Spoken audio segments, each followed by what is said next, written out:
Daniel, what should be considered when determining the ratio from lab space to office space to amenity space? Well, Clay, there's a few different considerations. There's flexibility and what the tenant wants, but at the end of the day, it's usually what the tenant wants, right? And what the market conditions are. So it depends on what part of the area you are. Like say, for example, Boston, usually they're a little bit more lab heavy. So they usually want a higher ratio, like a 60% lab to 40% office. And then within that 40% office is where you have the amenities. As far as the ratio split, typically Boston plans for a 60-40 split. There are others that do a 50-50 split and others that do a 40-60 split, 40% lab, 60% office. And again, it's, what flexibility are you building into the building? And, it all comes down to cost as well. How much is the owner willing to put into the building? Are there restrictions to what you can do with fire code or hazard group with the ratio, or is the ratio kind of independent of that? It's kind of independent with that. Again, it all depends on what the tenant is doing. Yeah. So it depends on the market conditions. So, for example, we're doing a 60-40 split where it's 60 lab and 40% office. The 60% lab has certain requirements from a MEP side, but not so much from a code side. The code side and the fire side is essentially, it's the same as any other building in reality, any other commercial office building. You still have your 2-hour rated floors. You can actually reduce that per the code, but having the 2 hours provides you the flexibility. And again, the one thing that I'll stress with all of it is flexibility. Right. Flexibility in design, flexibility so that you don't know which tenant you're gonna get. And this is more for the owner.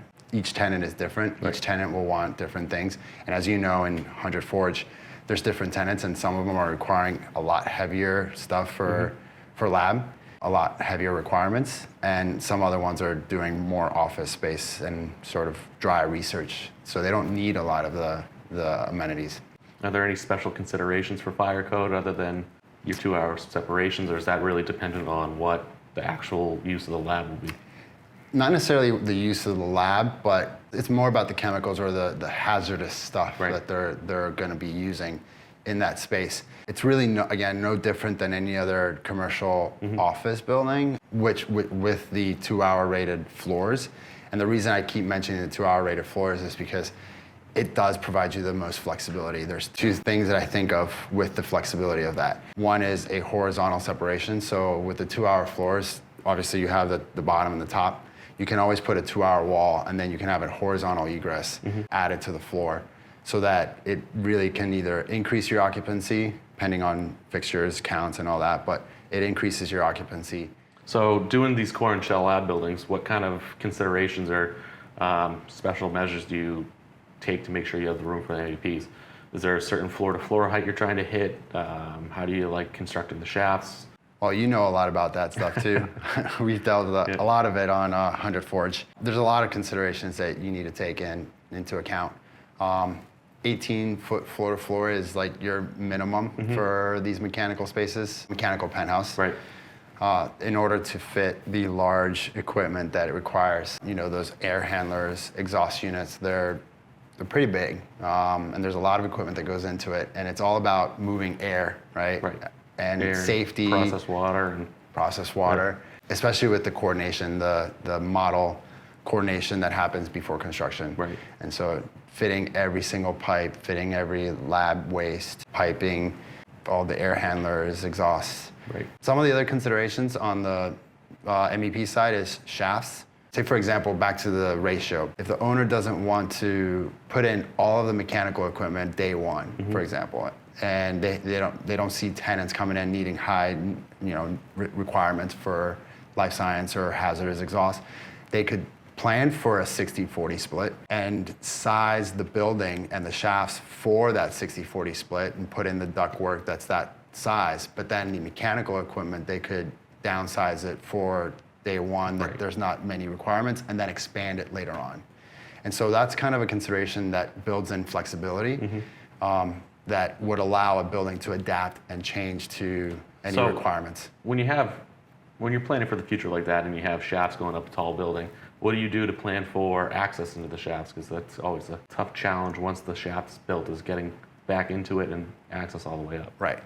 A lot of times, access panels get built in, but I think that one thing that we did at 100 Forge is the hazardous exhaust room shaft Right. that we created. So we created a room where a tenant could come back in and install their own ductwork at a later date. So depending on the size, they can get a smaller duct or a larger duct. Right, with that catwalk out there. With that catwalk. To give them build safe access. Yep, a graded catwalk. And again, all shafts in life science buildings are really rentable space. So for an owner to build that flexibility in is not the end of the world. It's not, it's not detrimental to their Right. cost. It's a great amenity to have from an MEP side. It allows you the flexibility to come back later in the future and get access to those shafts. Daniel, thanks for coming into the office here and sitting down and going through some of these things with me. I think a lot of people find some of our answers helpful. Yeah, no worries at all, Clay. And as you know, I love doing these designs, and I love working with you, especially on 100 Forge. And but it's been a great experience because there's a lot of stuff that we've done that I think has been outside the box thinking, absolutely. especially with the smaller floor plate. Right. So thank you for the great questions. Yeah, absolutely.